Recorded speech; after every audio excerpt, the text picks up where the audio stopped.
Kanye West embraces Donald Trump. Chance the Rapper tells black Americans to escape the Democratic Party. And Kim Kardashian speaks up for free thought. Whoever wrote 2018 is amazing. This is The Ben Shapiro Show.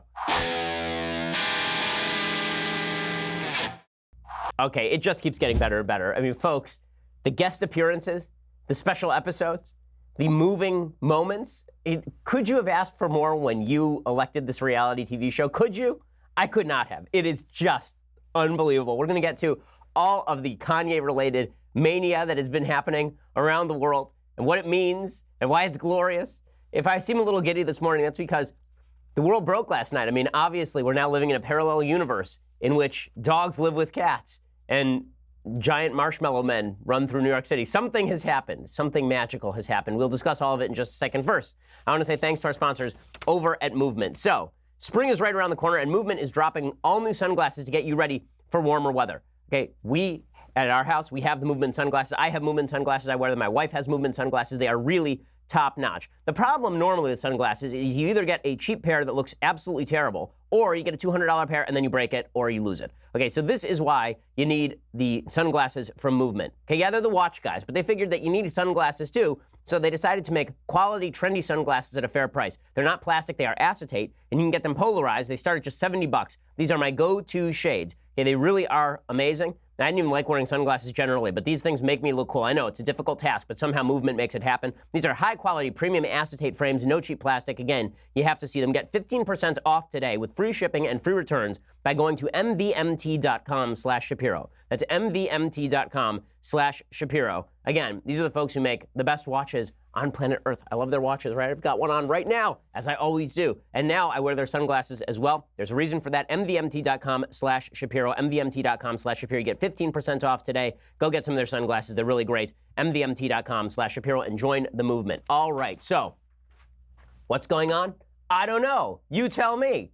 It's crazy. So, Kanye West. You remember him from such things as being crazy for 20 years. Well, back in 2005, you'll recall, during Hurricane Katrina, Kanye West decided to go on television and say that George W. Bush was a vicious racist who was drowning black people for no reason. And this is what it looked like. Here's just a brief flashback of Kanye West, young Kanye, who looks exactly the same today as he did then, and Mike Myers, who absolutely does not look the same today as he did then. And they're talking about hurricane relief for NBC, and Kanye just launches into this thing about how George W. Bush hates black people. It turns out Kanye West is the only black man in America who thinks George W. Bush is a racist, but Donald Trump isn't. So that's pretty incredible. Here is Kanye West talking in 2005. Remember, this is the guy we're talking about. The destruction of the spirit of the people of southern Louisiana and Mississippi may end up being the most tragic loss of all. George Bush doesn't care about black people. Please call... And I love Chris Tucker looking around like, what just happened? What just happened? Now, the reason that I show this is to remember that the entire left thought this was great. The entire left thought that Kanye West was a hero. Kanye West was another one of their cultural heroes, which showed a couple of things. One, look, Kanye was always a weird dude. Okay, Kanye was always a nut job. And Kanye, back in 2005, being a nut job, the left embraced his nut jobbery because obviously his nut jobbery cut in their favor. Second of all, there is this monolithic culture on the left that feels that all celebrities must be on the left. If you are not on the left and you are a celebrity, you get raked through the coals. We talked about this earlier this week with regard to Shania Twain, who is a Canadian country singer who was forced to recant when she said that she might have voted for Donald Trump. She can't even vote. She's Canadian. She was forced to recant all of that. Well, now Kanye West has decided that it's time to break the thought monopoly. So there's two things here. One is a serious topic and one is a not so serious topic. The not so serious topic is the sheer hilarity of Kanye West becoming friends with Donald Trump and the left panicking. So the left is absolutely panicking. They're panicking because, again, they have this monolithic hold on the culture. Now, out here in Los Angeles, there's something called Friends of Abe, okay? It's the super secret Hollywood group that everybody knows about since it was on the front page of the New York Times. Okay, that super secret Hollywood group has thousands of members, all conservatives who have had to hide the fact that they are conservatives for years in Hollywood for fear of being fired. There's this groupthink that prevails in the music industry. There's a groupthink that prevails in identity politics, and Kanye West is at the intersection. There's that leftist word, intersection. He's at the intersectionality of race and the leftist politics of Hollywood. So he's a Hollywood star, right? He's obviously a major music presence. And also he happens to be a black guy, which means that he has to be of the left. Because if you're a black guy and you're not of the left, according to the left, you're no longer a legitimately black human being. If you're Clarence Thomas, you're not black. If you're Condi Rice, you're not black. You've gone to the quote-unquote sunken place. Right? And this is the language that folks were using about Kanye West yesterday. That was a reference to the movie Get Out by Jordan Peele, which is all about how black people who interact with white culture end up being essentially drowned by white culture in their own psyche. I thought the movie's deeply racist, but in any case, the left really believes this, right? The left believes that if you're a Republican and you're black, you're not legitimately black. They believe if you're in Hollywood and you're a Republican, that you shouldn't be in Hollywood. They're fascistic in their groupthink. And Kanye West broke that yesterday. In this sense, it's actually what he did was kind of important. In the other sense, which is just watching the left lose their minds over the fact that a crazy guy says some stuff about Trump, that's pretty astonishing in and of itself. So we have to go through the entire story because it's just too glorious not to. So yesterday, Kanye West begins tweeting. And he's been back on Twitter because in about 3 weeks, he drops a new album with apparently a guest track with Tommy Lahren, which will be incredible. But here's Kanye West. He tweets out, quote, "I no longer have a manager. I can't be managed." Just pretty spectacular. And then he continues tweeting, "I love the way Candace Owens thinks." Now, Candace Owens, for folks who don't know, works for Turning Point USA, a great organization with whom I work. I speak at their leadership conferences a fair bit. And Candace is black. Candace is their communications director, and she speaks out routinely about why she thinks that the perception of victimization by black Americans is damaging and counterproductive. So Kanye endorses Candace Owens, and everybody on the left loses their minds. This is crazy. How could Kanye endorse Candace Owens? He's going to the sunken place. He's going to the sunken place. But it doesn't stop there. Kanye continues. He says, "You don't have to argue with Trump, but the mob can't make me not love him. We are both dragon energy. He is my brother. I love everyone. I don't agree with everything anyone does. That's what makes us individuals. And we have the right to independent thought." There's so many great things about this tweet. I will, it'll take me an hour just to break down the beauty of this tweet. It's like a Robert Frost poem. But you begin with the fact that they're both dragon energy. I don't even know what that means, but it sounds awesome. I know they're playing Dungeons and Dragons, whether they watch Game of Thrones together. I don't know whether they both ingested cocaine. I don't know. Okay? They're dragon energy. So we know they're dragon energy also. But what he says here, that you don't have to agree with anything anyone does, because you're individuals and you have the right to independent thought. This broke the internet yesterday. The left lost their mind. How could Kanye West say that you have a right to independent thought and then say that he likes Trump, which actually is an element of independent thought? So Kanye says, "Listen, I can think for myself." And the entire left said, "Shut up. You're not allowed to think for yourself. You're not even legitimately black." I'm going to get to the left's response to Kanye in just a second, but we have to go through Kanye's fulsome thoughts. I mean, his brilliant spurts of idea making. Here, more Kanye West. He says, "If your friend jumps off the bridge, you don't have to do the same. Ye being ye is a fight for you to be you." Ye, by the way, is Yeezus, because he made an album called Yeezus. So ye being ye is a fight for you to be you. I didn't think he was actually using old British grammar. For people in my life, the idea of Trump is pretty much a 50-50 split, but I don't tell a Hillary supporter not to support Hillary. I love Hillary too. He loves everybody. Okay, he just loves everybody. By the way, his wife, Kim Kardashian, raised money for Hillary Clinton. And both of them raised money for Barack Obama as well. Barack Obama, by the way, once called Kanye a jackass publicly, which is pretty spectacular. We'll play. Here's what Barack Obama once said of Kanye West. "The young lady seems like a perfectly nice person. She's getting her award. What's he doing Why up would there? he do that? He's a jackass." No, all this A stuff. rare point of agreement between myself and Barack Obama, but it is amusing to watch as Kanye actually destroys the left's perception of pop culture dominance. So back to Kanye's tweets. So Kanye continues tweeting, "My wife just called me, and she wanted me to make this clear to everyone. I don't agree with everything Trump does. I don't agree 100% with anyone but myself." And it didn't stop there, right? This just continued. Then he tweeted out a picture of himself in a Make America Great Again hat, giving the Donald Trump okay salute, and it says, "We got love," which is just amazing. It's just amazing. And people's heads were exploding online last night. I mean, just exploding. The entire left was losing their mind. Again, we're going to get to the left's reaction to this because it's hysterically funny. Okay, and then it didn't even stop there. Right? Kanye continues tweeting. He then tweets out, "My MAGA hat is signed." And then he shows that Donald Trump has signed his MAGA hat, and he with a bunch of flame emojis, which is really spectacular. Okay, there are two more Kanye tweets, and then we'll get to some responses. So Kanye continues, right? This thing is all day long. He tweets out a video of Scott Adams. So Scott Adams, of course, is a big Trump supporter and the creator of Dilbert, the cartoon Dilbert. And Kanye is now tweeting out Scott Adams' videos about why Kanye is breaking the culture. It's just amazing. It feels like there's something big happening. And I think a framework to see this big happening stuff is that people are breaking out of what I call their mental prisons. That people are realizing that there were things that used to hold us back, that used to limit what we could do and, you know, what our danger was and what our Okay, opportunity it's just so was. funny. Come on, he's tweeting out Scott Adams videos. It's amazing. Okay, then finally he finishes with this one. Kanye tweets out, Obama was in office for 8 years and nothing in Chicago changed. Boom, mic drop, unbelievable, revenge, right? So I love the fact that Obama called Kanye a jackass, and Kanye said, listen, Obama was the president for 8 years, and things still sucked for black people. Well, slow clap for Kanye West right there. Slow. So I've spent my entire career saying that I hate rap, and I don't think that rap is a real form of music, and I think that a lot of the cultural values pushed by rap are garbage. WTF, OMG, I love rap now. Okay, I'm there. What can I say? And then what's amazing is before we get to Kim Kardashian's responses to all of this, which were just as amazing as Kanye, Chance the Rapper, who you may not have heard of, but your kids certainly have. Okay, Chance the Rapper tweets this out. Black people don't have to be Democrats. Heads exploding all over America. People, Democrats at the DNC headquarters running and crying and sobbing to themselves. Because here is the truth. Black people don't have to be Democrats. Now, a fascinating statistic from a guy named Harry Enton, who used to work over at 538. He may still work over at 538, actually. But Harry tweeted out this, quote, per the 2016 census, okay, only 8% of black voters went for Trump. But among black men earning at least $100,000 a year, it was 15%. So Kanye isn't completely alone. In other words, what Kanye is doing right now might not actually be as stupid and not important as I'm mocking it for being.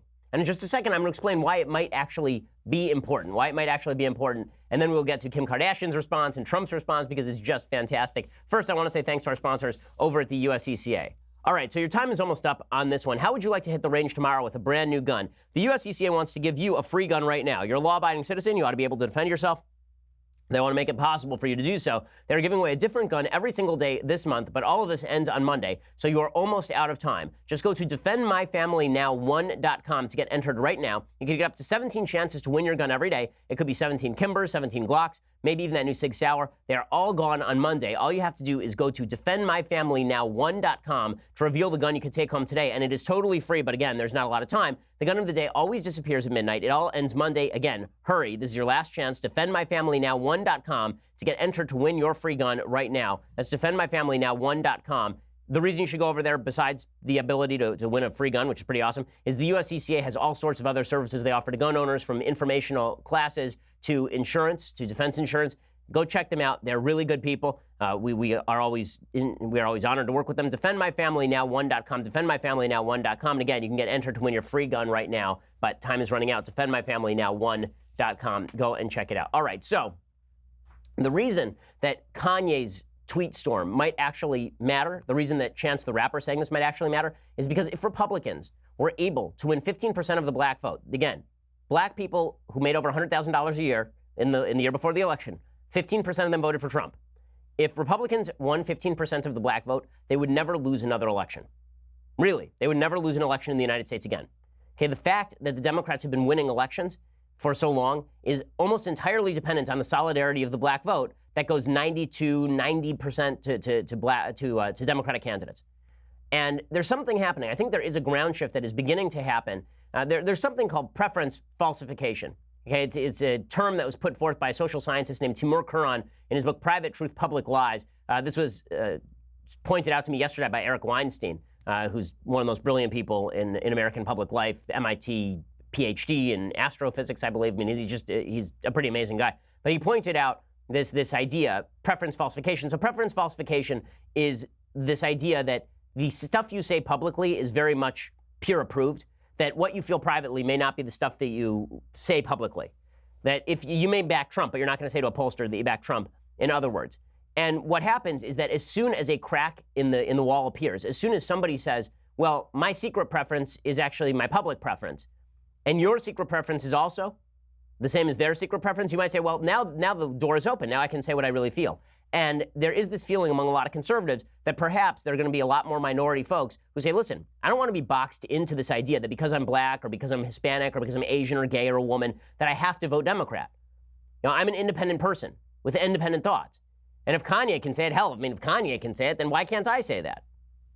Right? Maybe meritocracy isn't the end of the world. Maybe a meritocracy is a good thing. You want to know why black folks over $100,000 are voting Republican in larger numbers than folks who are under $100,000? I would imagine it has very little to do with tax policy and a lot to do with the feeling that perhaps it's okay to vote for the perpetuation of a meritocratic system. That we live in an area where if you work hard, you still can get ahead. Kanye's a very wealthy man, and he does actually work hard. Right? There are a lot of black folks in this country who work intensely hard and make a lot of money because of that. And maybe they're beginning to look at the system that's been pushed by the Democrats and say, well, you know, I'm going to give this a second look. I'm going to think a second time about this. And if Kanye can say it, then why the hell shouldn't I say it? Why is that so terrible? You know, that's why this could actually be an important cultural moment.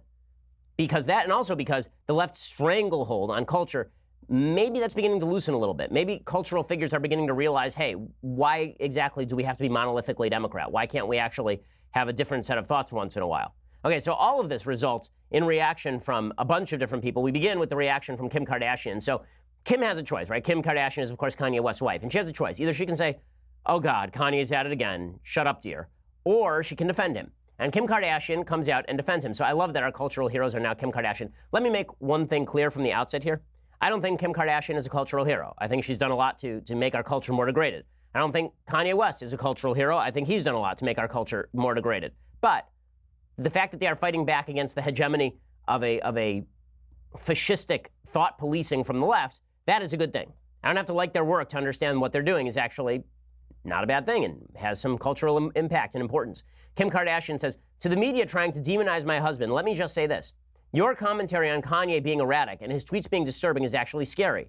So quick to label him as having mental health issues for just being himself when he has always been expressive is not fair. Right? This is the point that I was making yesterday on the show. And the point that I was making yesterday is that Kanye has been like this always, and yet only when he endorses Trump suddenly does he become a crazy person according to the media. Right? So if you think freely, if you think in a way the media doesn't approve, then you are cast out and you are seen as something absolutely terrible. Right? Kim Kardashian continued to tweet along these lines, and she was backing her husband really to the fullest. She said, yesterday it was announced that Kanye had parted ways with some business people, and media outlets made this about Kanye's mental health, rather than just a simple business decision. So I'm glad he tweeted about the state of his company and all of the exciting things happening. So full-scale defense by Kim Kardashian of her husband, Kanye West, yesterday. And there are four more of these tweets, so let's go through them. She tweets, he's a free thinker. Is that not allowed in America? Because some of his ideas differs from yours. You have to throw in the mental health card. It's just not fair. He's actually out of the sunken place when he's being himself, which is very expressive. Again, the sunken place is a reference to Jordan Peele's movie Get Out, which suggested that if you are a black man dating a white woman or interacting with nice white people, then you end up in the sunken place where you're essentially a slave to them, that they've enslaved you and taken over your body. Which it's an idiotic idea. I think Get Out is a really, really troubling movie, and the fact that so many people are willing to overlook the racial politics of the movie is astounding to me. The idea that Kanye West is in the sunken place now because he's doing all this. This is, by the way, an idea that's being pushed by a lot of folks on the left. So I have to show you this clip from Comedy Central, The Opposition. And it's clip 15. So this is, I mentioned the sunken place. If you haven't seen the movie, there's a scene where I believe her name is Catherine Keener, is sitting there hypnotizing the black main character by swirling her drink in her cup of coffee with her spoon. And so throughout this clip, what you will hear is this black woman who is supposedly playing the Catherine Keener character, trying to hypnotize black people into supporting President Trump while swirling her spoon in her cup, because the idea is that she's going to put us all in the sunken place in order to vote for Trump. The left has been lying to us. We're not stronger together. We're stronger as individuals. You don't have to be a Democrat. What has Barack Obama ever done for you?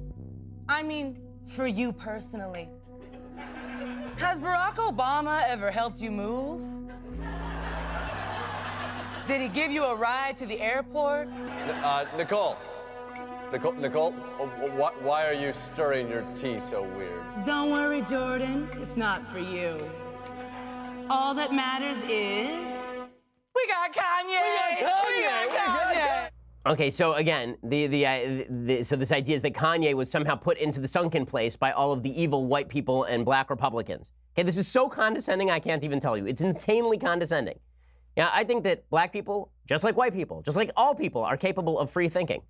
But according to the media, if you support Donald Trump and you're black, this means that you have somehow been hypnotized into it by evil, nefarious white folks, which is just a crazy, crazy thought. Kim Kardashian continued her tweet storm. Again, this is the culture that she's fighting against. The culture that she's fighting against and the culture that Kanye are fighting against, this is the part of what they're doing that's important, is they're saying, listen, we can speak for ourselves. And what I love about that clip from Comedy Central is the lines that lady is using to explain evil Republican positions. She's saying, we are stronger as individuals than we are together.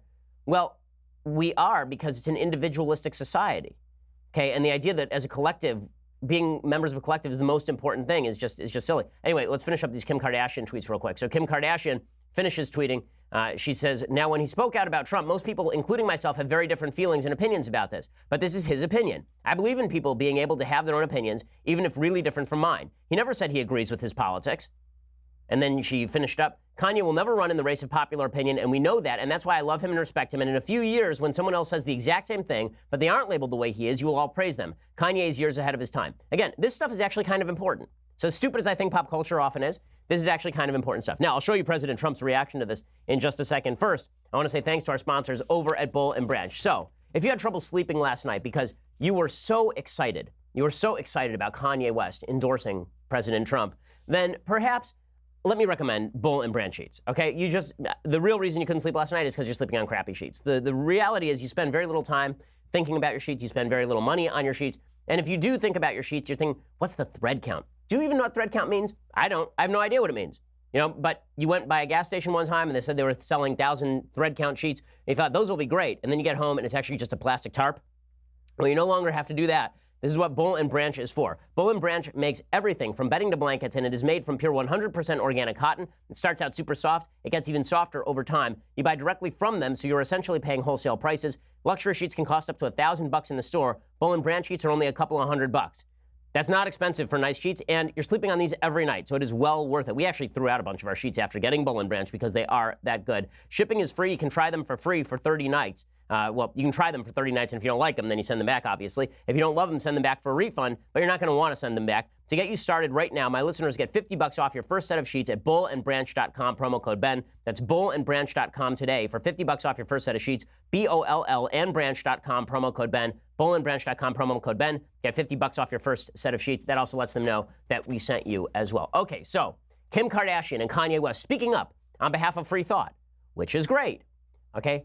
And then Donald Trump gets involved because everything is amazing. So Donald Trump over at the White House, he's got nothing better to do. It's not like we have like a North Korean crisis or the stock market hasn't been volatile. So Trump gets involved. And I got to give the guy props. I got to give him kudos here. And the fact is, Donald Trump was always a pop culture president. This is the thing he likes most. It is the thing also that he is best at. You want to talk about making people lose their minds? Here's what Donald Trump did yesterday. So after Kanye tweeted out that Trump was his brother and that they both have dragon energy, again, amazing. Okay, Trump tweeted out, thank you, Kanye, very cool. And then Trump tweeted again.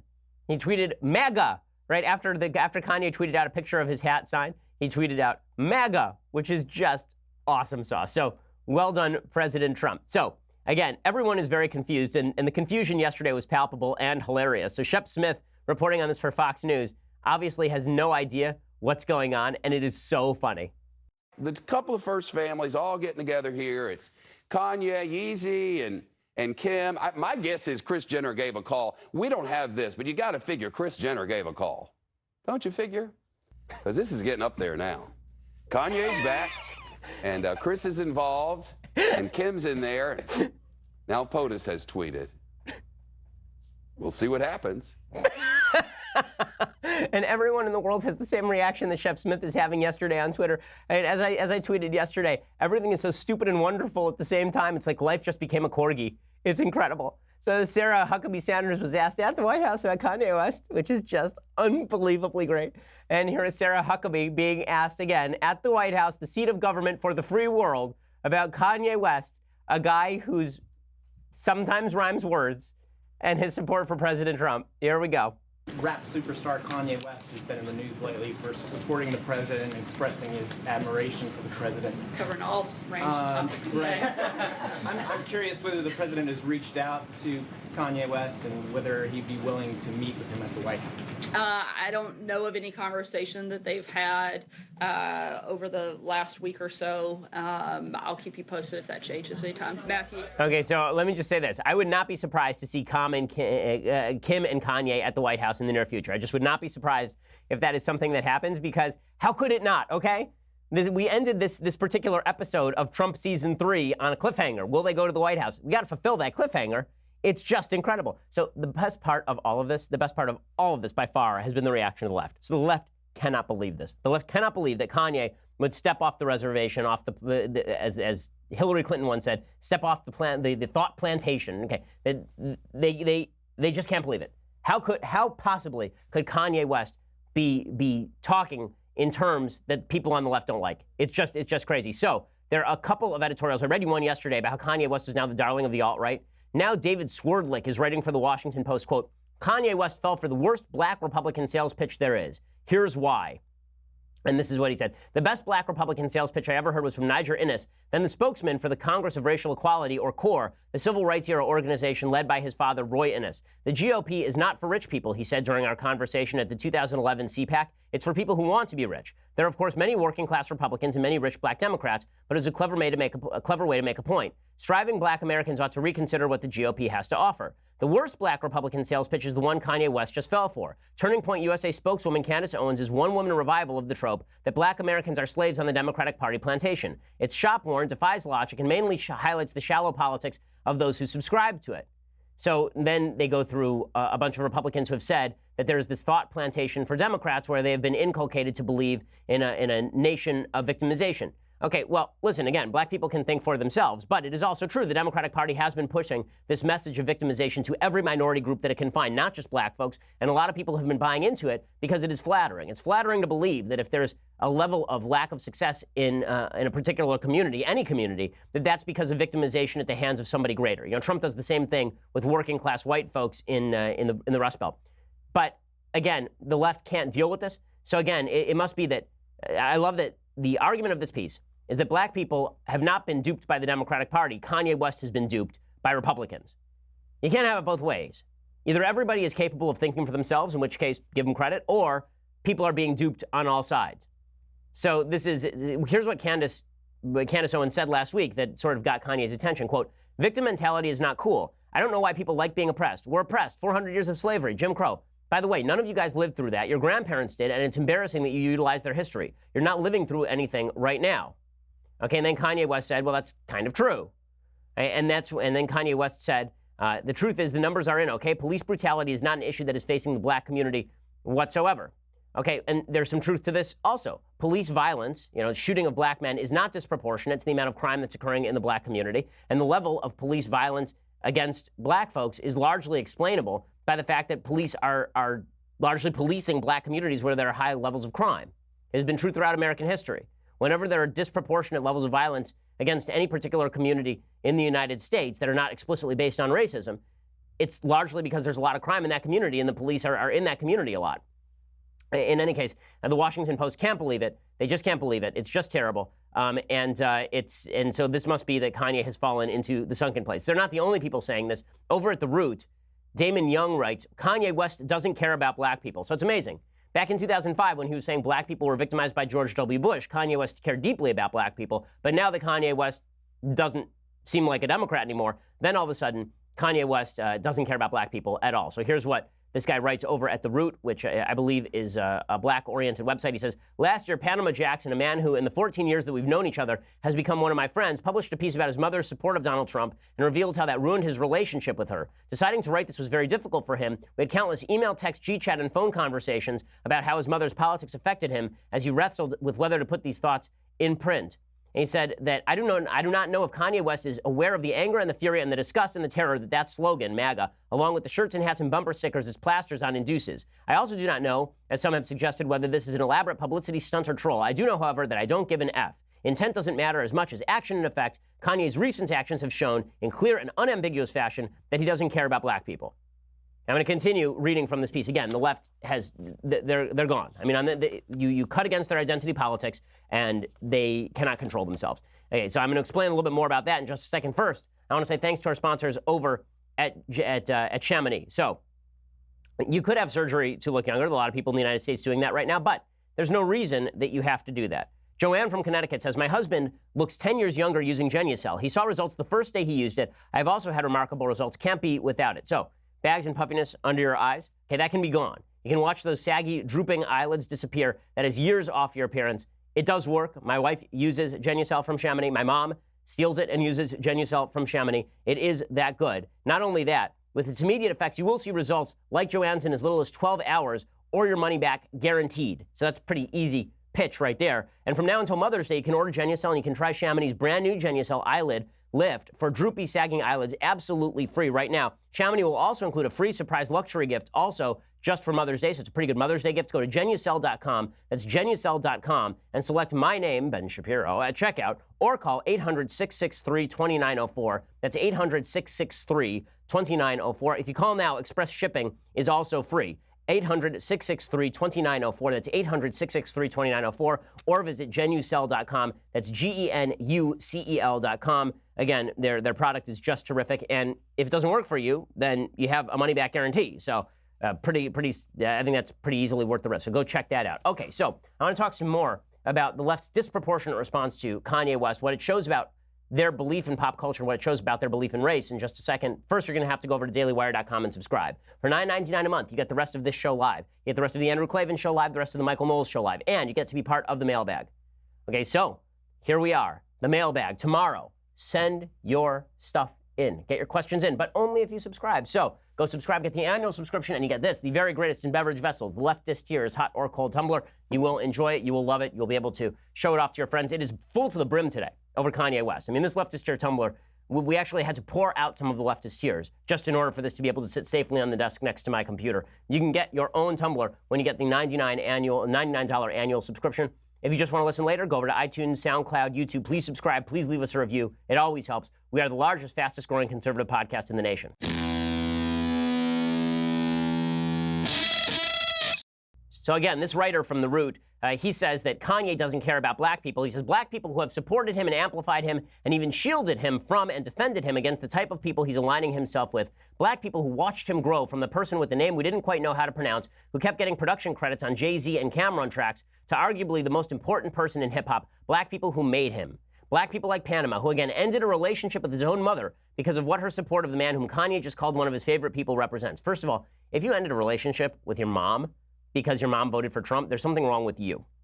Yeah, if you ended your relationship with your mom because your mom voted for Hillary, there is something wrong with you. Hey, she's your mom. Don't be an idiot. But this just demonstrates the power of pop culture in the minds of the left. So it's funny, the left today is mocking the right. They're saying, oh, look at you guys. You're now all of a sudden you're big Kanye fans. And there's some truth to that. All these people who are suddenly saying, oh, Kanye's a genius. Can't wait to see him at CPAC. Maybe he should speak at the RNC. Like, come on, guys. I mean, it's still Kanye. I mean, Kanye's Kanye. And you got to be real about who Kanye is. The guy is not Phi Beta Kappa. He is not the world's greatest thinker. I don't think he's a great philosopher. But he is somebody who is thinking differently from the prevailing culture, and he's speaking out clearly about it, which takes a fair bit of guts. And that I think we can appreciate. But when the left says, you know, don't worship celebrity, there's a certain irony to it, because the reason they're so mad is because they worship celebrity.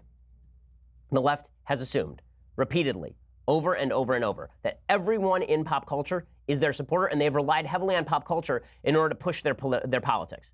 This is what they do. I wrote an entire book about this. Hollywood is replete with people who believe that it is their job to promote social justice warrioring in the form of their work, and if you disagree with them, they will throw you out. You will not get a job. The same thing is true in the music industry.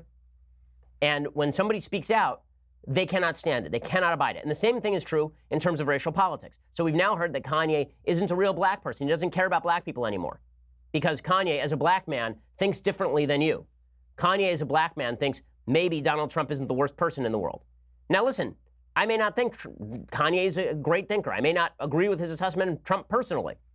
But I do think that Kanye, speaking for himself, does not make him any less black than when he was speaking for himself 15 years ago or 20 years ago. The notion that if you agree with certain white people that you don't like, that other people of your race don't like about politics, that this makes you not a member of your own race, is so disparaging and so nasty and so gross. No wonder there are people running from this. And the left keeps doubling down on this. It is amazing. I have to share this tweet from a former head Obama speechwriter named John Lovett. So it's John Favreau. John Favreau is a former Obama speechwriter. He's also on Pod Save America. And here's what he tweeted. Stop giving Kanye the attention he's desperate for. Last time we did that, some huge bleep became president. Okay, so I will just point this out. When Republicans say this about, if they'd said this about Kanye, about exactly Kanye, if they'd said, why in the world would you pay attention to Kanye? When Laura Ingraham said, why would we pay attention to LeBron James on politics? Shut up and dribble. When she said that about LeBron James, the entire world called Laura Ingraham a racist. She was called a racist for saying that a black man was wrong about politics or that he was unqualified to speak on politics. John Favreau, a former Obama speechwriter, says stop giving Kanye attention because he's some huge bleep, just like the huge bleep who's now president. And the entire left says, oh, okay, that's fine. So it turns out they're not about racial solidarity or racial tolerance at all. They're about political solidarity, and they use race as a proxy for politics. That's what this is really about. So it's fine for John Favreau to say this sort of stuff. Well, what does it matter anyway? Because obviously Kanye deserves it, according to the left. Well, guess what? Maybe the monopoly's breaking.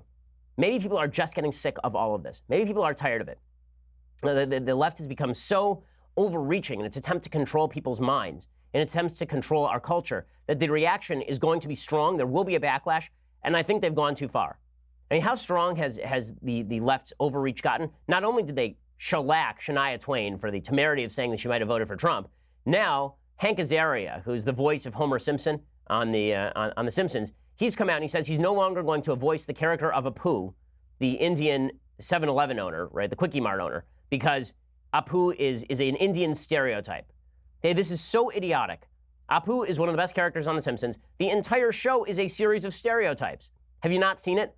Homer is a stereotype of a white, stupid father, right? That's the entire thing is a stereotype. Bart is a stereotype of a bratty child. Lisa's a stereotype of a leftist pie-in-the-sky utopian. Everyone on the show is a stereotype. Groundskeeper Willie is a stereotype. Okay, literally every character on The Simpsons is a stereotype, but political correctness now says you can't play Apu, so Hank Azaria is going to bow to that. He's going to say, I'm no longer going to play Apu.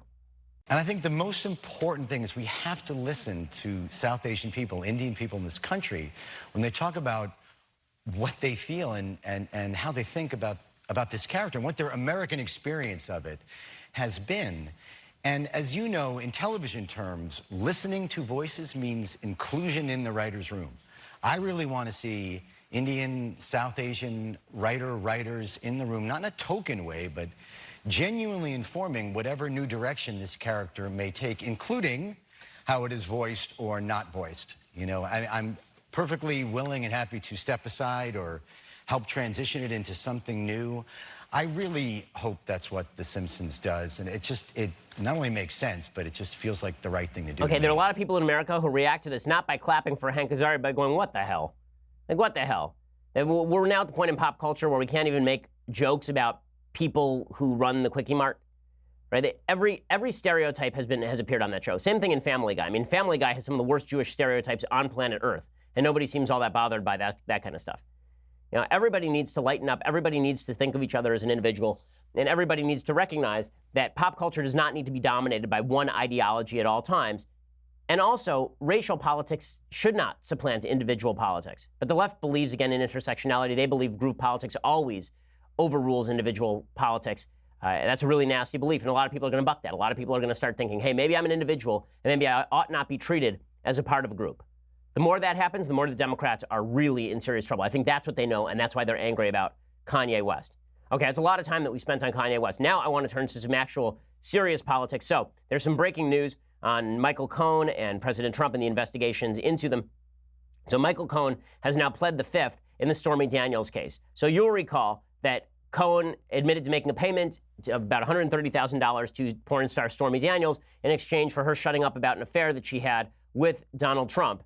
And then Stormy Daniels sued him because she wants to get out of the agreement so that she can talk out, or actually he sued her after she spoke up because he was trying to make her abide by that agreement. Well, now he's been called to testify and he has pled the fifth. There are a bunch of people on the left who are saying that if you plead the fifth, this means you're guilty. He says, I'm pleading the fifth because there's an active FBI investigation.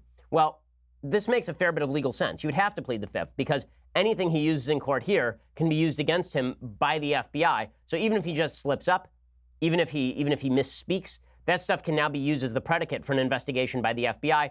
The only thing he can do right now is abide by the stuff his attorneys are telling him. People are saying he's guilty. I don't see any evidence of that yet. We'll find out what people have on him when the FBI finally comes forward with an actual indictment, if in fact they do. Meanwhile, President Trump's lawyers have told the judge that they are hiring a forensics firm to comb through a trove of documents seized when the FBI raided the property of his personal attorney, Michael Cohen, according to CNN. They said the president will be available as needed to review materials to isolate those they believe are protected by attorney-client privilege. Attorneys for President Trump submitted a letter to the court ahead of a hearing that Judge Kimba Wood scheduled for Thursday afternoon, asking for an update on the government production of copies of materials seized in the raid of Cohen's home. Not surprising that that Trump's lawyers would want to go through the documents. They know exactly what's there and they know how to handle it. And there are a couple of threats to Trump in the Michael Cohen FBI raid. The threat number one is that Trump combined with Cohen in order to pay off Stormy Daniels, and this is a campaign finance violation. That's possibility number one. The second and more difficult possibility is that Trump has been using Cohen as a fixer on various issues for years. The real possibility that Cohen has documents showing that Trump paid for an abortion or something, and that leaks, that possibility is pretty high. Trump is going to want to know whether the FBI has that. The FBI has not been non-leaky, let's put it that way. They've been quite leaky all throughout this process, so it's not a giant shock that Trump wants to be involved in document production and seeing what exactly the FBI has. Meanwhile, Rudy Giuliani, President Trump's new personal lawyer, is dealing with an ongoing probe into Russian interference in the 2016 election, and he's met with counsel Robert Mueller on Tuesday, reopening negotiations for a presidential interview, according to the Washington Post. So Giuliani joined Trump's legal team last week. He's conveyed the ongoing resistance of Trump and his advisors to an interview with federal investigators, but he's now negotiating with Mueller. I think the idea here is we'll let Trump talk to you if you promise that basically you got nothing on him, right? If you say that you got nothing on him, and if I know what you're going to ask him, then I'm happy to put Trump here in front of you. Now, I think this is a dumb legal strategy. I think all the best intentions will go awry. I don't see an upside, really, to Trump talking with Mueller. Maybe the idea here is that if Trump demonstrates that he has no knowledge of anything that went on during his campaign, then Mueller has no case against Trump. But it's also possible that Trump lets something slip that's really damaging. Again, it's up to Mueller to prove the case. It's not up to Trump to disprove the case. So I'm not sure I see the legal strategy here on the part of Rudy Giuliani pushing this sort of stuff. Giuliani, of course, is trying to get this thing settled. There are a lot of people around Trump, I can tell you this, there are a lot of people who are very close to Trump who are giving him bad advice. I don't think Giuliani is necessarily one of them, but I know that there are a lot of people close to Trump who are telling him Jeff Sessions is the worst, Rod Rosenstein is the worst, maybe you should just fire all of these people, maybe you should fire Mueller. Mr. President, do not listen to that advice. This is all going to be fine as long as everyone just shuts up, okay? Because again, I don't see any of the evidence yet to demonstrate Russian collusion with the Trump campaign, and certainly not with the knowledge of the President of the United States. And I don't see the case for obstruction of justice. Even James Comey doesn't see the case for obstruction of justice. And so I think that it's a big mistake to underestimate the impact of getting in front of Mueller. I think it's a big mistake to fire the people who are involved. President Trump should be taking the most hands-off approach possible here because they don't have the goods. They just do not. There's no evidence that they have the goods at this point. And until there is evidence they have the goods, President Trump would be a fool to dip his thumb into this particular pie. Okay, time for some things I like, and then we'll get to some things that I hate. So, things that I like. Yesterday, I spoke at Liberty University. It is an incredible place. I will tell you, it is just an amazing place. The level of religious fervor, the level of interest in Judeo-Christian values, it was really quite wonderful. They're about, I guess it's convocation, so there's a huge crowd. Convocation, you're mandated to come. So I can't say that I drew all of those people. I have been told that normally convocation speakers draw 7,000 to 8,000 people. We drew anywhere from 11,000 to 13,000 people yesterday, and it was just electric. It was fantastic. And before we started, the convocation, when you give a speech, it's actually in the middle of a worship service. And the worship service was led by the Liberty University Worship Collective. They're actually really good. Okay, so this is the band that they shift every 4 years. So every 4 years they change over the constituency of their worship band. And the worship band is actually quite good. I was quite taken with them. So here's a little bit of what they sounded like. They have a music video for one of their songs. I believe this is slightly older. It's from last year.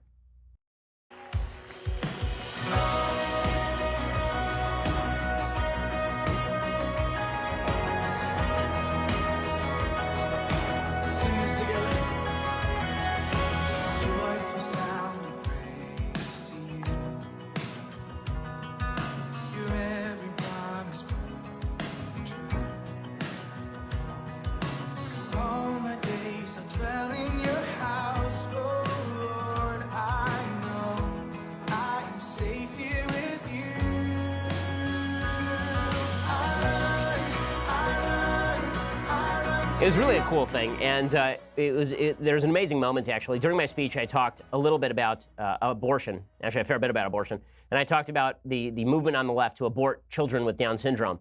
And I believe he's one of the deans over there, Pastor David Nasser, his brother came up with him afterward. His brother was in the crowd, and his brother is Down syndrome. And his brother led a prayer after my speech against abortion. He said something incredibly moving. He actually thanked God for his Down syndrome. He said, "I thank God for my Down syndrome so I can be an advocate on behalf of Down syndrome people everywhere who do not want to be killed in the womb." It was an amazing, amazing thing. But Liberty is doing amazing work, and it's not just because I speak at a lot of campuses, right? How often do I actually recommend the campuses? I think Liberty is doing some pretty amazing things. The level of growth at that university is just incredible. So check them out. If you're looking at going to college, I think this would be an interesting place to go for sure. And check out the Liberty University Worship Collective if you're into Christian rock. I think they do some pretty cool stuff. Okay, time for a couple of quick things that I hate. So first thing that I hate.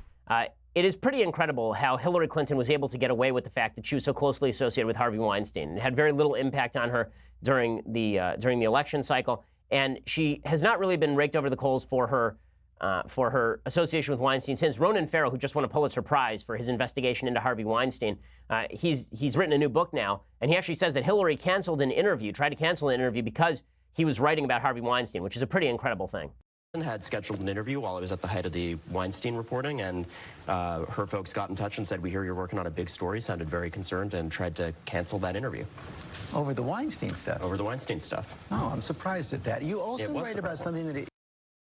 Pretty impressive, that Hillary Clinton would go that far in defense of Harvey Weinstein. But again, everyone on the left who's ripping into Trump, remember, you ran the worst candidate in history in 2016. That's why you lost. Okay, other things that I hate. So Emmanuel Macron spoke before Congress yesterday. It got completely overshadowed by Kanye, which is hysterically funny. Apparently, there are reports that the French embassy, they were confused because all of the news coverage yesterday was about Stormy Daniels and Kanye West. And like, well, but our president is here speaking before Congress and no one cares. Of course we don't care. Why would we care what Emmanuel Macron has to say? I mean, like, really, I understand he likes to plant trees with President Trump and hold hands with him sometimes, all weird and stuff, but like, why exactly would I care what Emmanuel Macron has to say on matters of politics when his own country is right now in the throes of a spate of anti-Semitic attacks that has led to the mass migration of literally thousands of Jews per year out of France to Israel, and he's talking about Western values at the same time. Apparently, he ripped into Trump from the floor of Congress. Democrats were cheering. It was basically an Obama speech from the floor of Congress. Here's what it sounded like. We can choose isolationism, withdrawal, and nationalism. This is an option. It can be tempting to us as a temporary remedy to our fears. But closing the door to the word will not stop the evolution of the word. It will not douse, but inflame the fears of our citizens. There is an existing framework called the JCPOA to control the nuclear activity of Iran. Okay, so he went out and he promoted the Iran deal, and he talked about how isolationism isn't the way. I agree that isolationism isn't the way. He also talked about how nationalism was inherently terrible, which is something I disagree with. I don't think nationalism is inherently terrible. I think it depends what nation you are being nationalistic on behalf of. But when Macron goes out there and he rips into the Trump administration, which is currently defending Western civilization on a variety of fronts, right? It was Trump, not Obama, who actually took action in Syria. It's Trump, not Obama, who's attempting to take action in North Korea. It is Trump, not Obama, who's taking harsh action against the Russians. And when Macron gets up there and rips into Trump, it just demonstrates that the global left has a serious disconnect. They think that being globalist, being internationalist, that what that really means is that we all ought to get in a room and then have a poll as to what to do on policy.